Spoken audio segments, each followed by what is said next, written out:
Segundo Samuel, capítulo 6, como você já viu, esse é o nosso segundo culto de hoje, das 17 horas. Nós temos 3 cultos no domingo, às 10 da manhã, às 17 e às 19. Então você pode escolher um desses 3 cultos. A mensagem é a mesma, né? A palavra é a mesma, só para que você tenha oportunidade de vir num horário mais conveniente. Vamos ler então, segundo Samuel, capítulo 6, vamos ler versículos de 1 até o versículo 12. Assentados mesmo como estamos, diz assim: Tornou Davi a ajuntar todos os escolhidos de Israel, em número de 30.000, dispôs-se e com todo o povo que tinha consigo, partiu para Baalá de Judá para levarem de lá para cima a arca de Deus, sobre a qual se invoca o nome do Senhor dos exércitos, que se assenta acima dos querubins.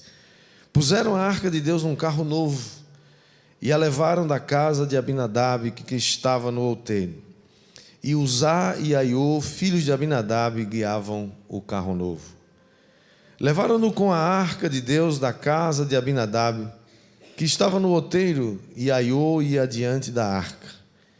Davi e toda a casa de Israel alegravam-se perante o Senhor com toda sorte de instrumentos de pau, de faia, com harpas, com saltérios, com tamboris, com pandeiros e com símbolos.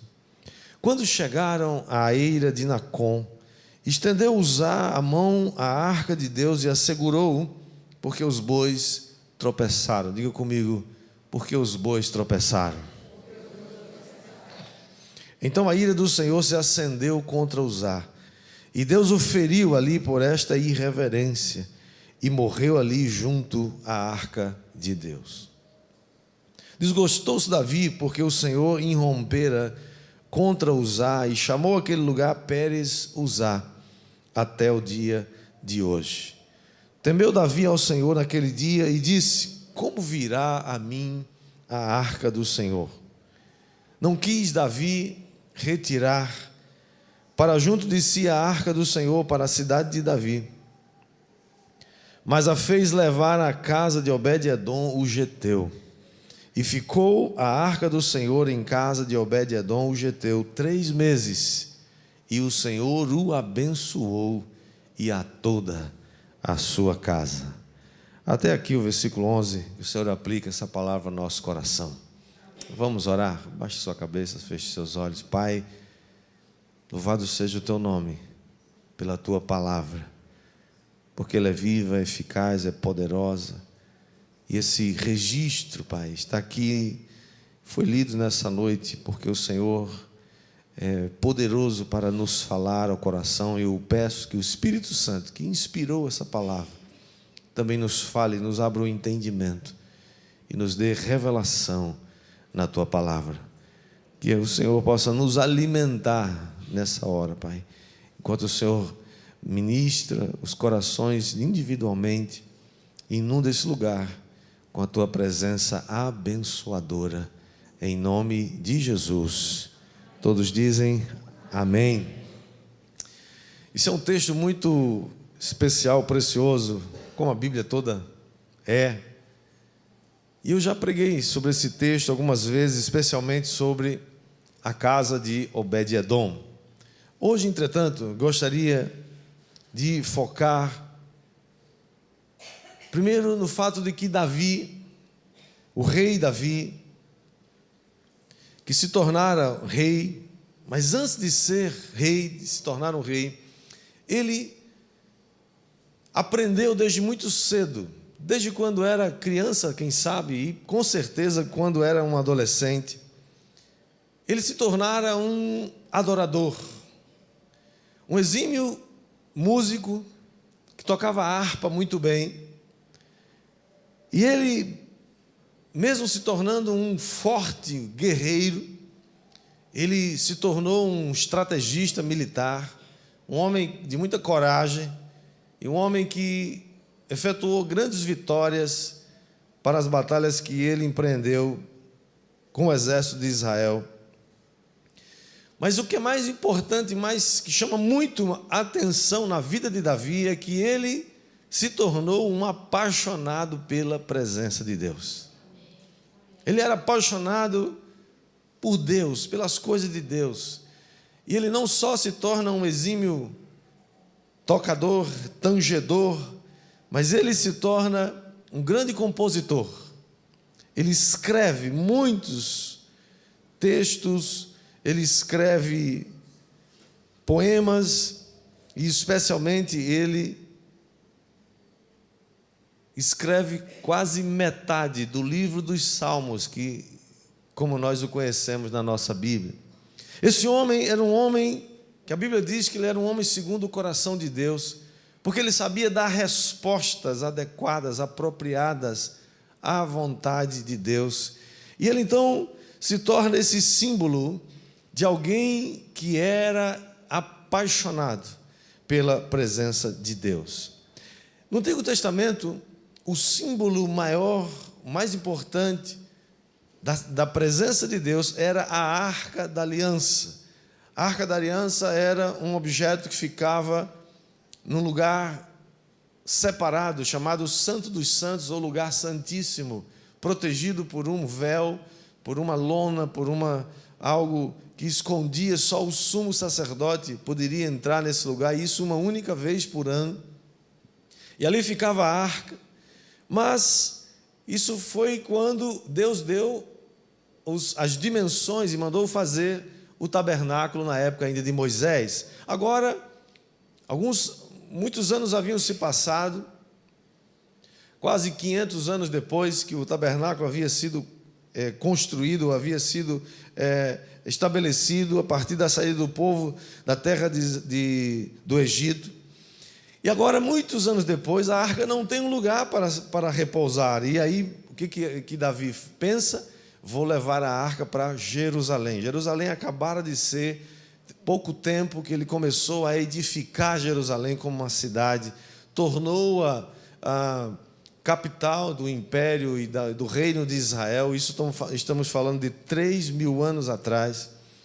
E Davi então pensou, vou construir um lugar, uma tenda, onde eu vou colocar a arca, porque a arca representa a presença de Deus.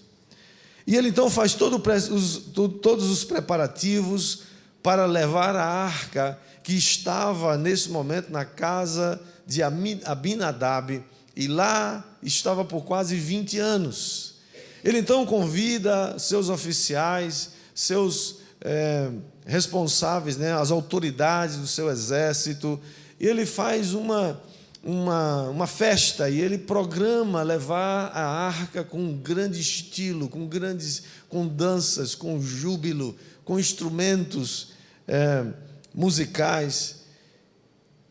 Eu imagino que toda aquela celebração, aquela expectativa, porque ele deve ter anunciado em Jerusalém, dizendo, olha, nós vamos trazer a arca e vai ser uma festa, vai ser uma celebração com muita alegria. Imagina as crianças, eufóricas, esperando, aguardando, com grande expectativa, a chegada da arca, talvez com bandeiras, talvez nas ruas, por onde a arca haveria de passar, cada uma tentando encontrar um lugar para ver melhor a arca quando ela passasse. As mulheres, as pessoas nas ruas, nos muros da cidade e assim por diante. E assim tudo foi planejado, porque Davi amava a presença de Deus, e você e eu também precisamos amar a presença de Deus. Você precisa desejar a presença de Deus. Deus deseja habitar conosco. Deus não é um ser distante, não é alguém que criou todas essas coisas e desapareceu, como creem os deístas.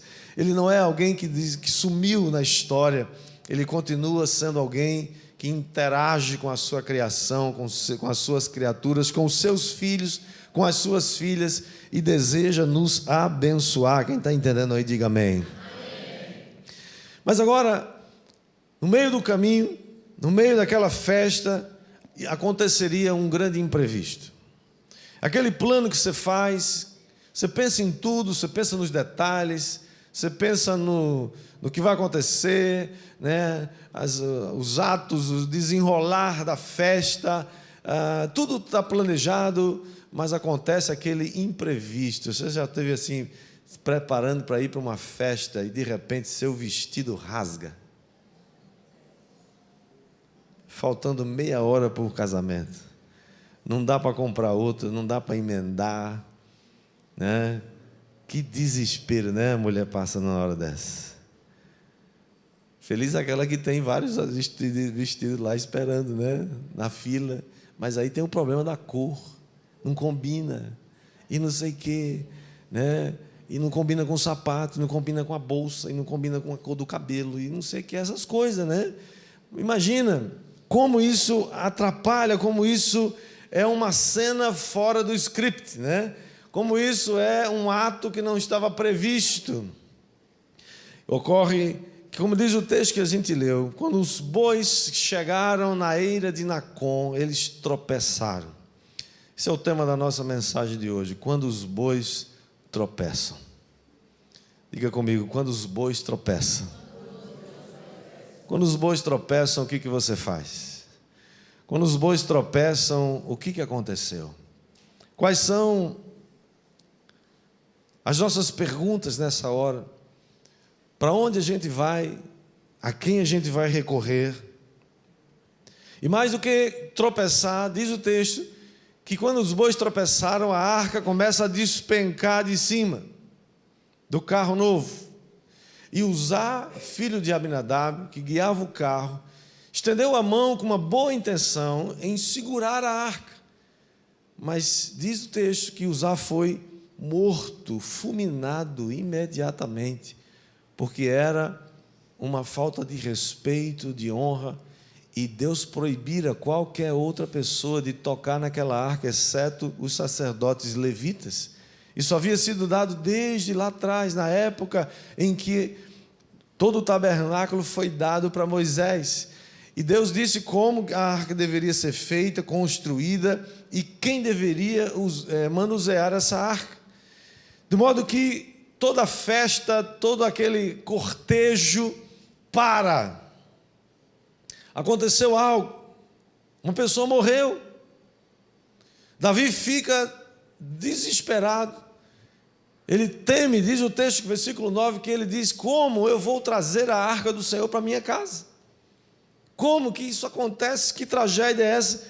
Se trazer a presença de Deus, se trazer a arca para Jerusalém era a coisa certa a ser feita, e era. Parece que Deus não estava gostando da ideia, que permitiu que uma tragédia como essa acontecesse bem ali diante dos olhos de Davi.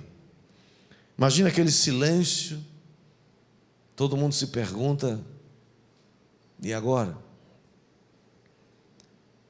Eu fiquei pensando na expectativa do povo lá em Jerusalém, porque havia uma distância um tanto quanto significativa, ia levar horas para essa arca chegar em Jerusalém.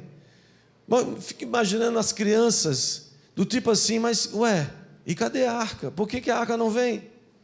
Perguntando para os pais: e aí, por que a arca não chegou ainda? Parece aquele burrinho lá, como é que é o nome? Shrek. Já chegou? Já chegou? Não chegou não. Daqui a pouco, já chegou. E os meninos perguntando: e a arca já chegou? Não. Daqui a pouco alguém diz: a arca não vem. Mas como a arca não vem? Porque alguém morreu. E a gente não sabe o que aconteceu.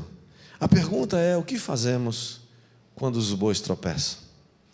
O que você faz quando os bois tropeçam na sua vida? O que fazemos quando os bois tropeçam e os sonhos se quebram? Os sonhos se desfazem. O que fazemos quando os bois tropeçam e alguém inocente morre?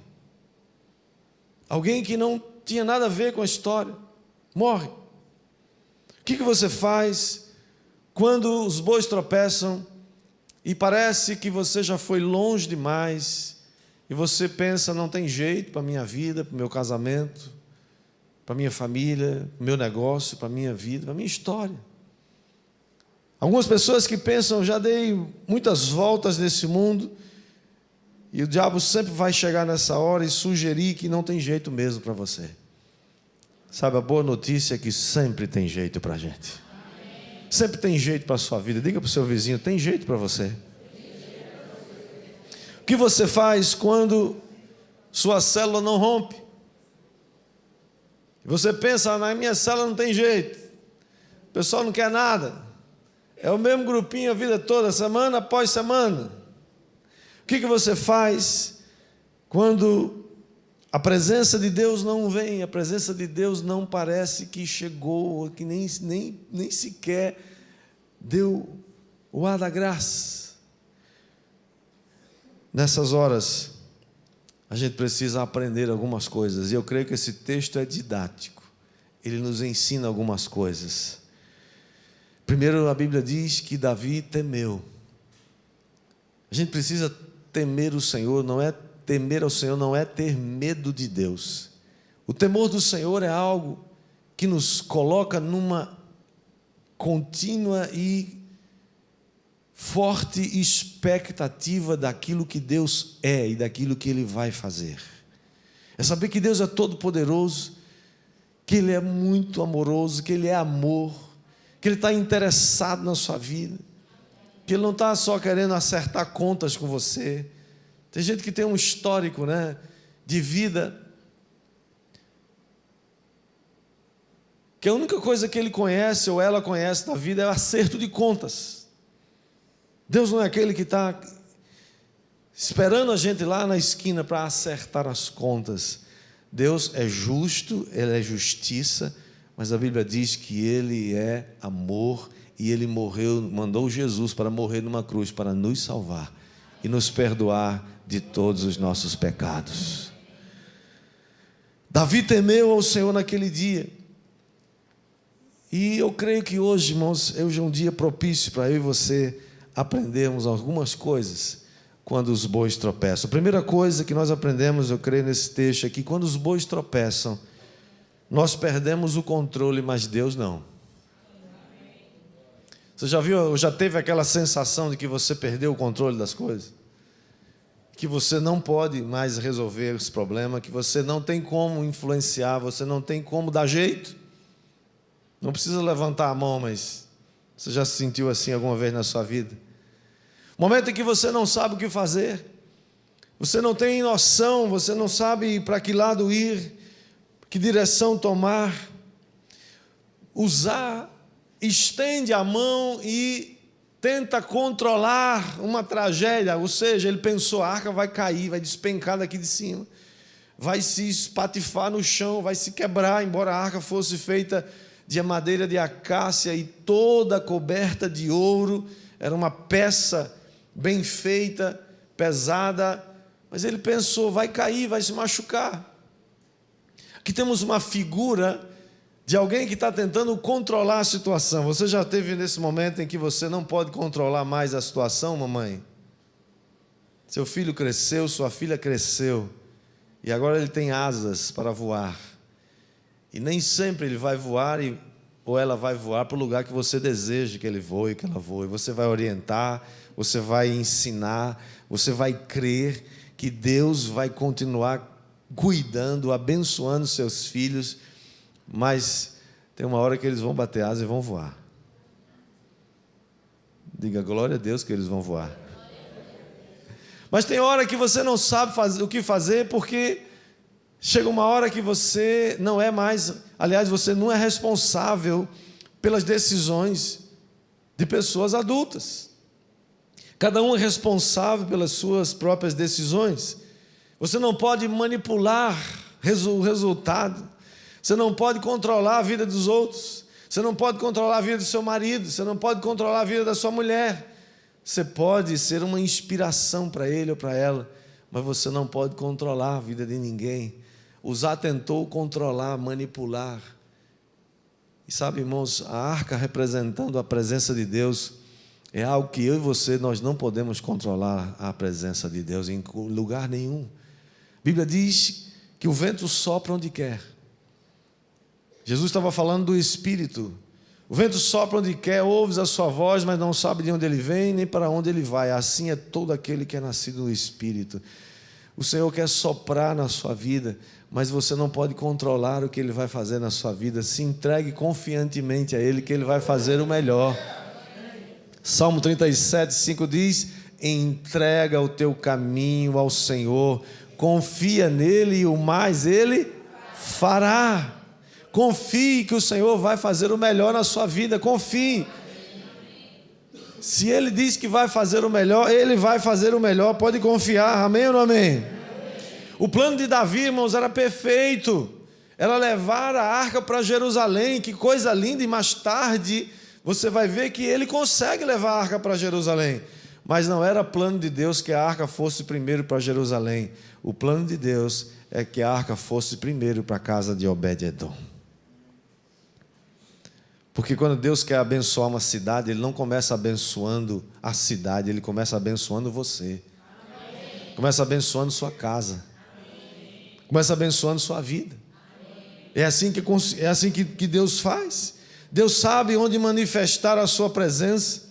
Antes da arca chegar em Jerusalém, ela vai pousar na sua casa. Antes da presença de Deus ser manifesta na cidade, na igreja, na célula, ela vai ser manifesta na sua vida. Se você deseja, Deus quer se manifestar na sua vida a partir de você. Quem recebe isso aí, dá glória a Deus. Antes de entrar em Jerusalém, a arca de Deus precisava passar primeiro na casa de Obed-edom. Deus quer primeiro passar na sua casa. Deus quer primeiro encher a sua casa. Não reclame da sua célula nem da sua igreja, reclame primeiro de você. Você é primeiro responsável. Primeiro você vai na presença dele e diz: Senhor, eu estou aqui, eu quero ser cheio dessa presença, eu quero experimentar, eu quero ter essa vivência, eu quero ter essa intimidade que Davi tinha. Davi, desde muito cedo, como eu falei, quando ele ainda era um adolescente, ele passou, quem sabe, dias e noites cuidando do rebanho do seu pai, sozinho lá no campo, quem sabe à noite, de noite de lua. Ele continuava tocando sua harpa, e ali ele desfrutava da presença de Deus. É isso que Deus quer fazer comigo e com você. Quer que você desfrute da sua presença.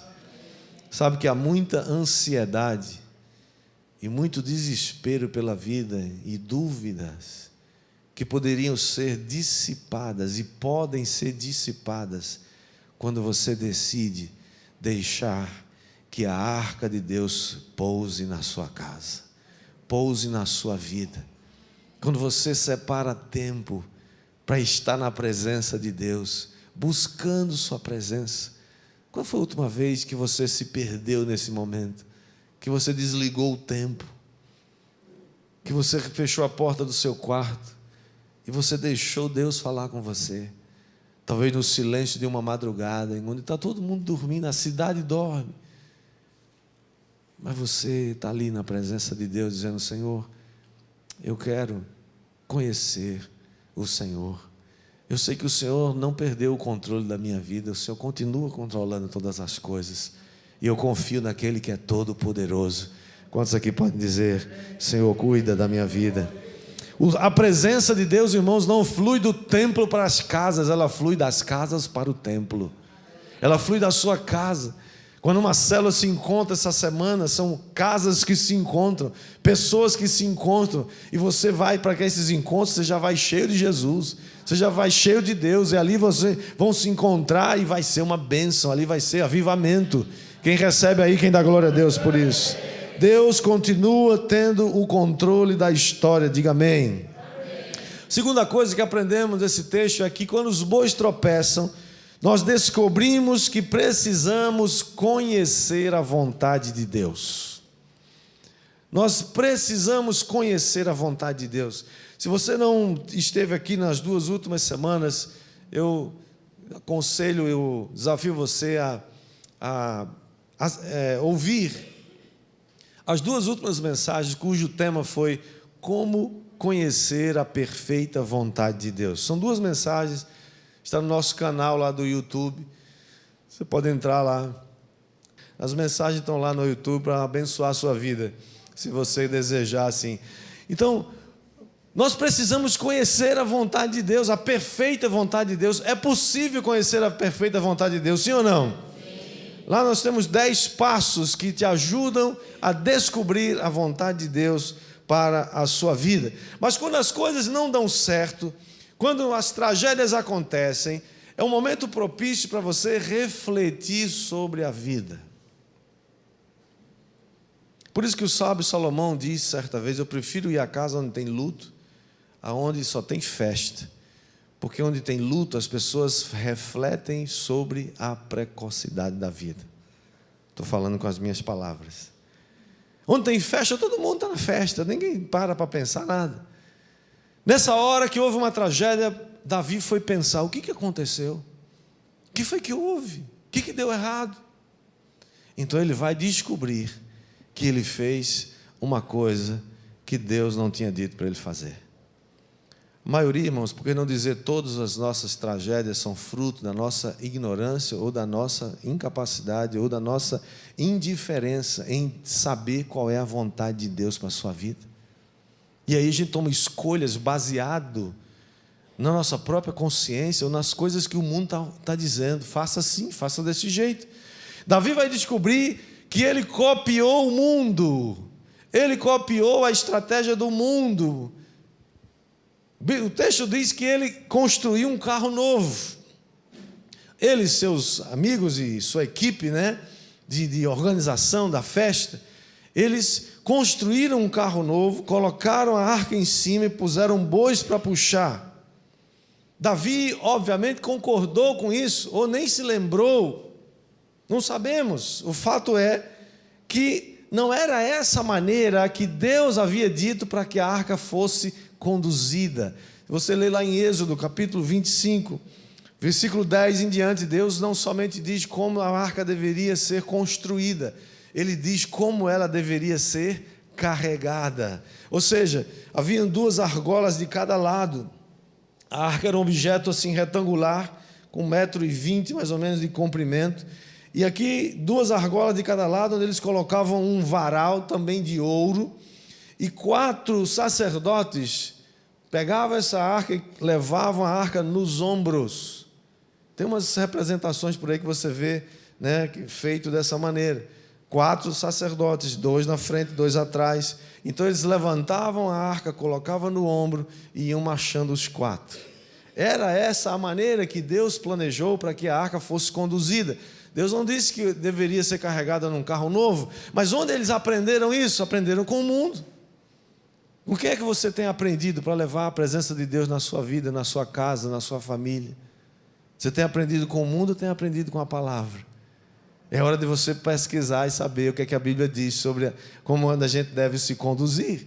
Ele copiou porque 20 anos atrás, os filisteus, arqui-inimigos de Israel, entraram numa batalha e sequestraram a arca naquele tempo.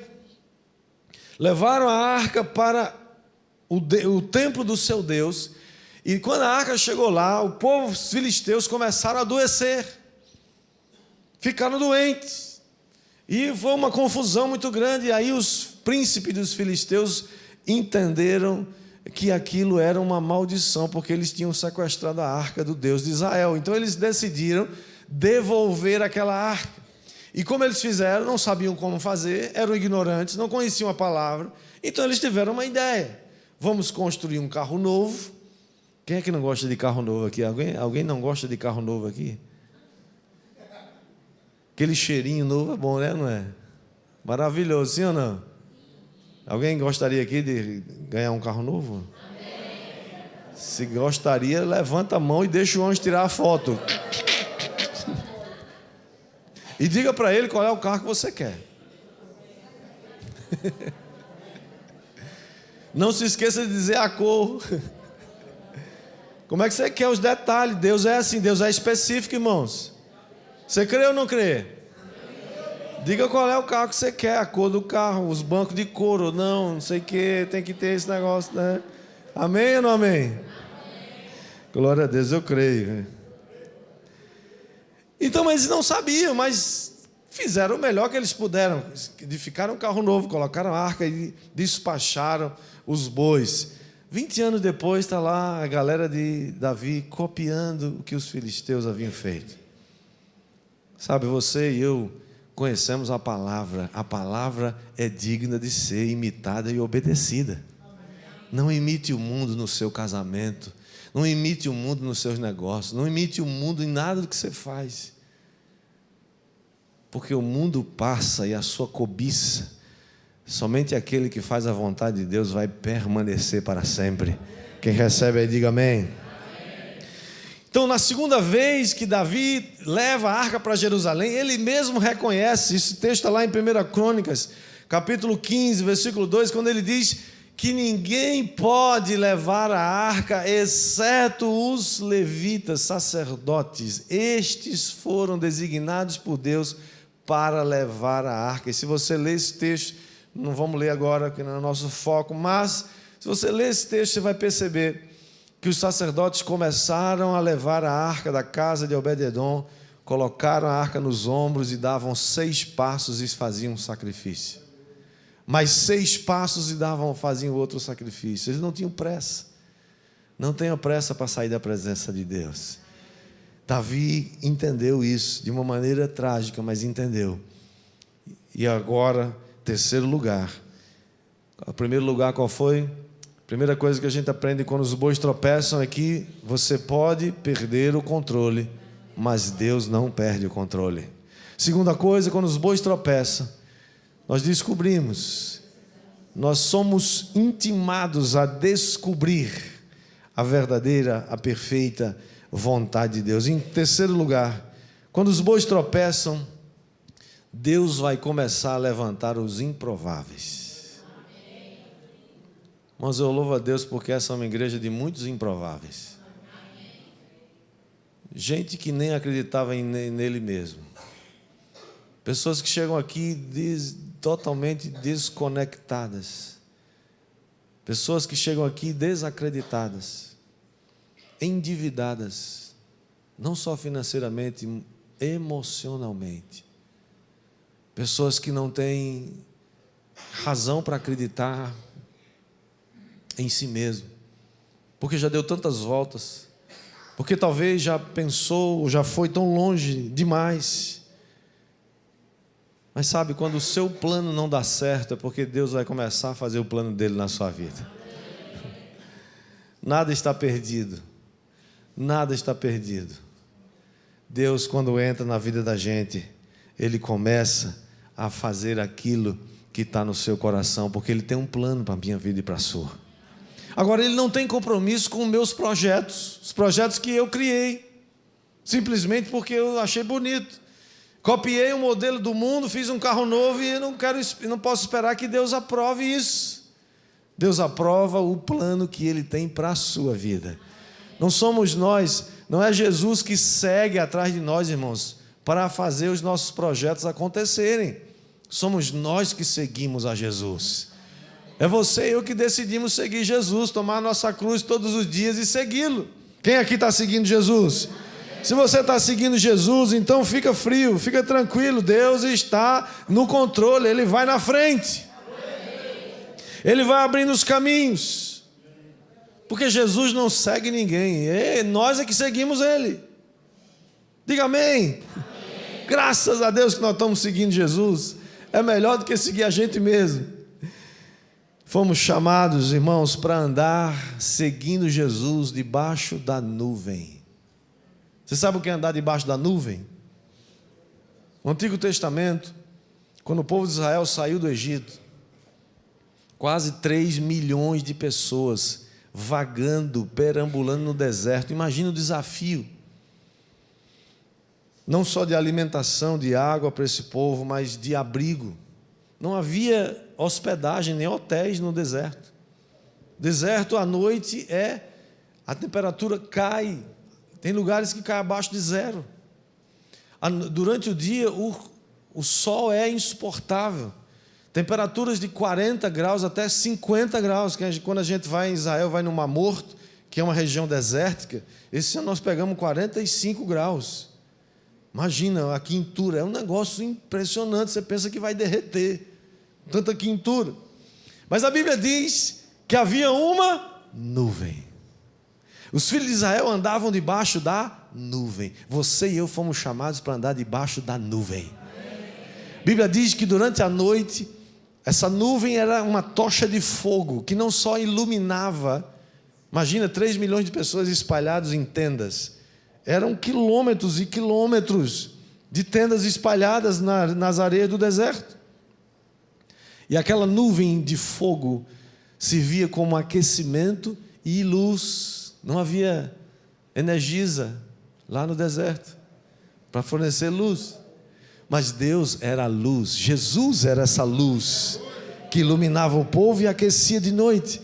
E Ele também era a nuvem que durante o dia impedia que o sol causticante do deserto queimasse aquele povo.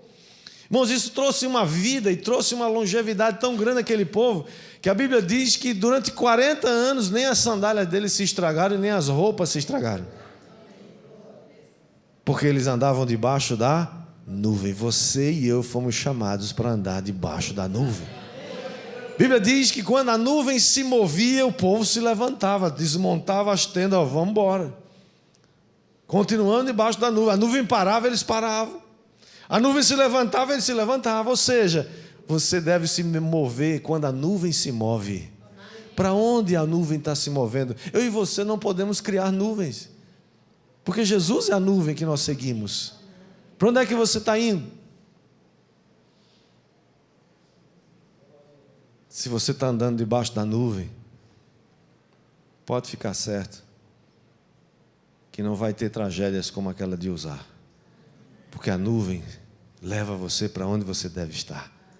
Assim acontece quando os bois tropeçam, os improváveis, Deus começa a levantar os improváveis. Quem são esses improváveis, meus irmãos?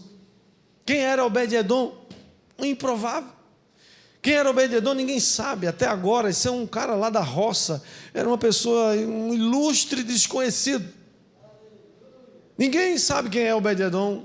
É um anônimo qualquer entre milhares e milhões talvez no meio do país. Quem é você? Quem sou eu? Não somos nada.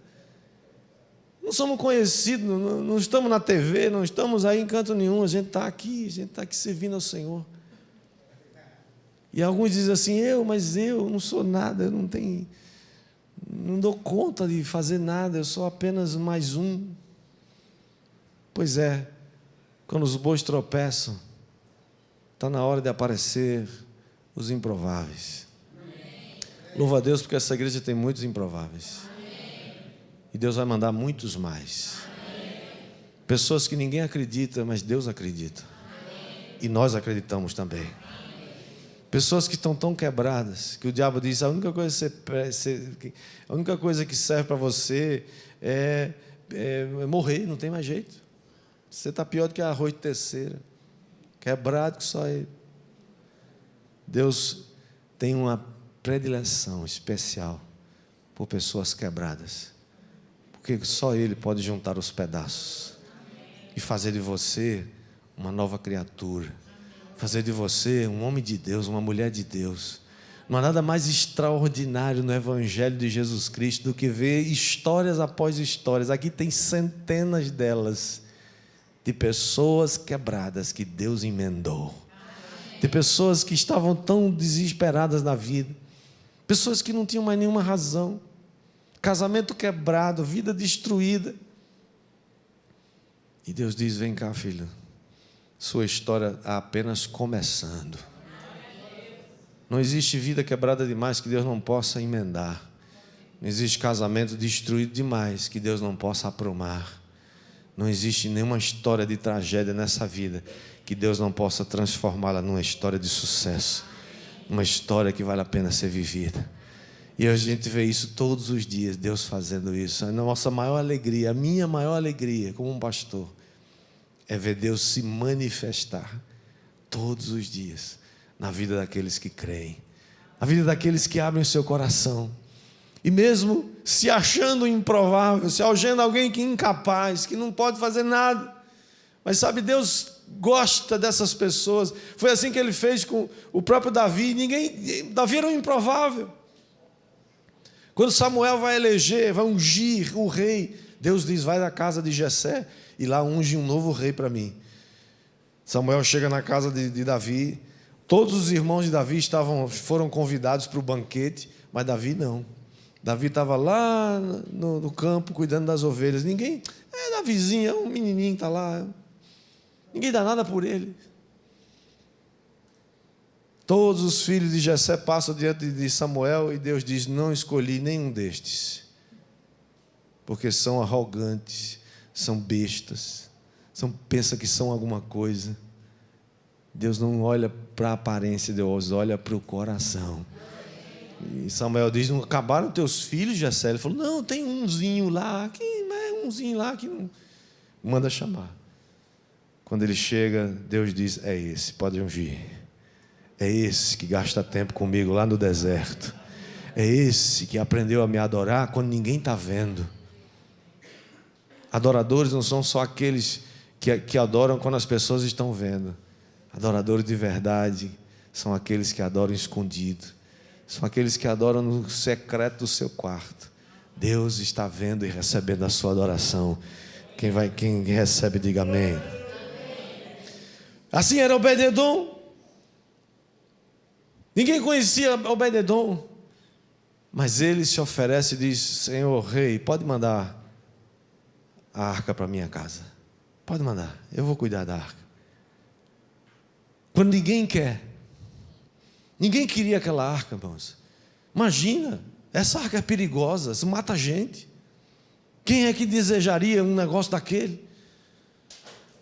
A arca caiu, o cara foi segurar, morreu, pelo amor de Deus. Não, lá em casa não, pelo amor de Deus, lá em casa eu tenho um filho pequeno, vai subir em cima dessa arca, vai morrer.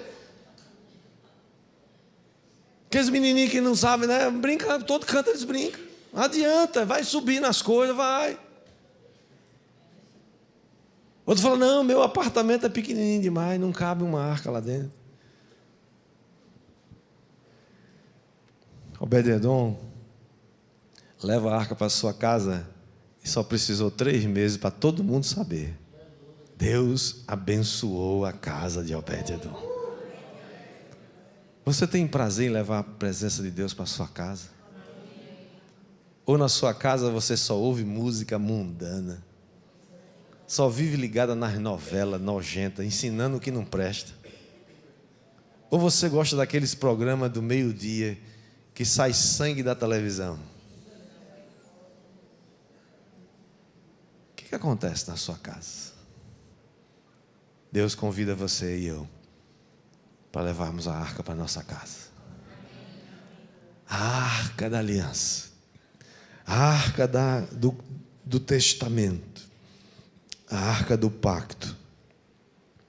Enquanto isso, Deus está levantando improváveis, chamando pessoas que não são, para confundir aquelas que são. Deus não chama os capazes, Deus chama os disponíveis e os capacita. Por isso que às vezes no reino de Deus tem esse choque aí, tem essas coisas que você não entende. Por que uma pessoa tão capacitada, tão cheia de títulos, tão cheia de entendimento, sabedoria, conhecimento, tecnologia e etc, de tantas coisas, mas Deus não usa? Porque Deus não usa título de ninguém, Deus não precisa do título de ninguém. Deus usa quem é disponível, quem está com um coração disponível. A esses Deus capacita. E a esses Deus abençoa. Eu ministrei aqui sobre uma palavra sobre a casa de Obed-edom. Falei sobre a casa de Abinadab, onde a arca permaneceu por 20 anos. Ninguém nunca ouviu falar que Deus abençoou a casa de Abinadab. Por quê? Provavelmente para Abinadab aquilo era mais uma... Rapaz, o rei pediu para eu guardar esse negócio aqui, está guardado aí. Quem sabe botou lá num quarto, fechou, trancou para ninguém chegar perto. Abinadab nunca valorizou a presença de Deus. Abinadab nunca deu importância. E eles passaram 20 anos e não aconteceu nada. Às vezes, irmãos, tem alguém do seu lado sendo abençoado e você não está sendo abençoado. Sabe por quê? Porque você tem coração de Abinadab e o do teu lado tem coração de Obed-edom. Alguém do teu lado É alguém que está com o coração aberto, feito Obed-edom, está dizendo: leva a arca para minha casa, eu vou cuidar dela. Eu desejo a presença de Deus. Irmãos,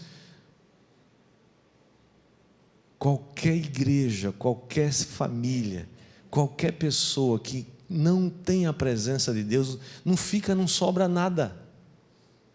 Se Deus não estiver presente aqui nos nossos encontros, em nossos cultos, isso aqui vira uma religião vazia. Isso aqui vira um ajuntamento sem nenhum sentido.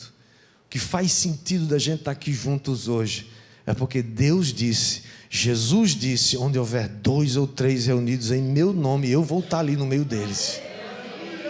É por isso que nós nos reunimos aqui, porque a gente sabe que Jesus está presente. E se Ele está presente, vai acontecer alguma coisa.